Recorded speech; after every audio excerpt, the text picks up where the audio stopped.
Makin banyak lah kalau kita tengok statistik KKM, yang KKM keluar November kalau tak salah, November tahun lepas, semakin tinggi lah, 14,000 kot remaja yang terlibat. Bawah KKM, buat setahun. Sebab KKM kan memang orang kena datang ke hospital, so data dia tu lagi tepat kan. Ada, kalau dululah orang cakap rumah orang tua ni macam menggalakkan kita menghantar orang tua kat rumah orang tua.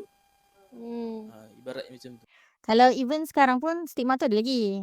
Ada setengah orang yang macam, ada setengah orang dia rasa macam kenapa kena tolong diorang ni, seolah-olah kita menggalakkan diorang ni, tak apalah kau mengandung je, nanti kau datang kat kita orang, macam tu kan. Ibaratnya. Tapi sebenarnya tujuan asal penubuhan Baitur Rahmah tu dia adalah, nama dia Baitur Rahmah. Bait Ar-Rahmah kan. Bait tu dalam bahasa Arab rumah, rahmah tu kasih sayang. So kita nak menyediakan satu tempat selamat, safe place. Nak kata kat diorang ni, even kalau kata diorang ni buat salah sekalipun kan, biasa kalau apa stigma, kalau mengandung luar nikah kena halau rumah, kena buang keluarga. Lepas tu buntu, aku gugur je lah anak ni, macam tu. Tu end up dia kan. So kita tak nak ending yang macam tu.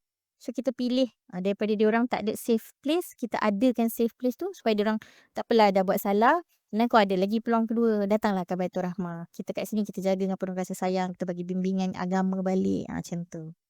Penting lah safe place ni supaya orang dia tak rasa dia buntu. Lepas tu dia tak tahu nak buat apa. Kita tak nak keburukan yang lebih tu. Keburukan kan, seolah menggalakkan dengan pembuangan bayi. Tapi kan even dalam Islam, kalau dalam qawaid fiqhiyah kan, dalam kaedah fiqh tu, antara dua kemudaratan, pilih mudarat yang paling ringan. Yang paling ringan adalah kita jaga ibu tu. Mudarat yang paling besar adalah pembunuhan baby tu.